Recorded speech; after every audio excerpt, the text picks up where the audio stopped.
नमस्कार मित्रों। मेरे पास में अभी कुछ समय पहले एक साधक का कमेंट आया था जब मैंने ये अनुभव डाले हैं कि मैं ठाकुर जी की बहुत सेवा करता हूँ। उससे पहले भी मेरे पास में एक कमेंट आया था अप्सरा साधना के विषय में ही कि मैं 1 साल से साधना कर रहा हूँ और मुझे अप्सरा साधना में कोई सफलता नहीं मिली है और मैं 1 साल से बराबर लगा हुआ हूँ साधना में, ना मुझे कोई अनुभव हुआ है ना मुझे कोई दर्शन हुआ है।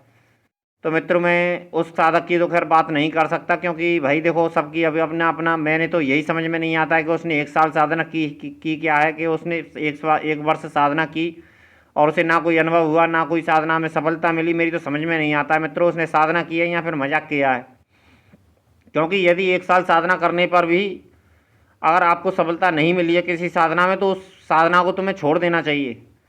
क्योंकि मेरा ऐसा मानना है मित्रों कि 1.25 लाख मंत्र जप होते हैं, जो मोटे बढ़िया जो अच्छी साधनाएं होती हैं उनमें 1.25 लाख मंत्र जप की संख्या रखी गई है। और यदि तुम्हें 2-3 महीने में 3-4 महीने में भी, वैसे हमारे गुरुदेव ये कहते हैं कि साधना में 2 दिन में अनुभव ना हो तो साधना को बीच में ही 2 दिन के बाद में बंद कर देना चाहिए। मेरा भी मानना ऐसा ही है मित्रों।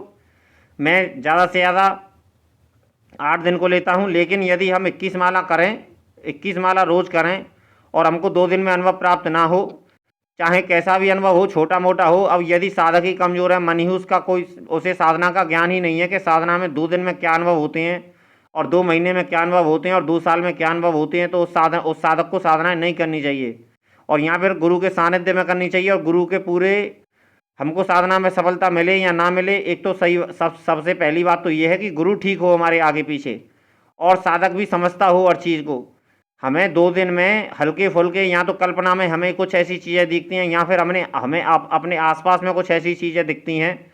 हमें अप्सरा का घुंघरुओं की आवाज़ नहीं सुनाई पड़ेगी, अप्सरा की आवाज़ नहीं आएगी 2 दिन में, लेकिन कुछ ना कुछ ऐसे अनुभव जरूर होंगे जो तुम्हें समझ नहीं होंगे। क्योंकि कल्पना में कोई ना कोई स्त्री की कल्पना में स्त्री के किसी ना किसी कोई सूरत उभरेगी या फिर कोई हमें स्त्री दिखेगी।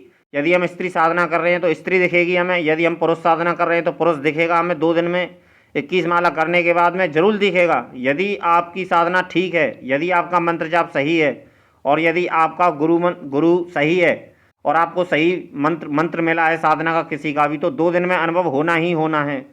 मैंने मित्रों जब मैंने अप्सरा साधना की थी, जब मैंने नाभि दर्शना अप्सरा साधना की थी तो मुझे 8 दिन में अनुभव हुआ था और मैंने फिर उस साधना को, मेरी खंडित हो गई थी, मैं पहले ही बता चुका हूँ, वो साधना मेरी खंडित हो चुकी थी और वो अप्सरा मुझसे नाराज़ हो गई थी। तो मैंने उस साधना को मैंने वहीं की वहीं रोका और दूसरी अप्सरा की मैंने साधना की थी और मुझे 2 दिन में अनुभव प्राप्त हुआ था।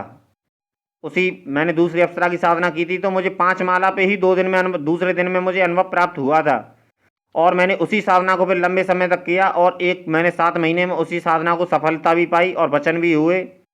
और मित्रों आज मैं ठीक ठाक हूँ, मेरे कोई दिक्कत नहीं है मित्रों। और मैं यही कहूँगा कि साधना में सफलता अवश्य मिलेगी और यदि आपकी साधना सही है, मंत्र सही है, आपका मंत्र जब सही है और यदि आपका कोई ज़्यादा आपका, मैं मित्रों बहुत सी चीज़ें ऐसी होती हैं कि समझ में नहीं आती है साधक के साथ में क्या प्रॉब्लम है, क्योंकि कहीं ना कहीं साधना में ही कोई ना कोई दिक्कत होगी, मंत्र में ही कोई ना कोई कमी होगी।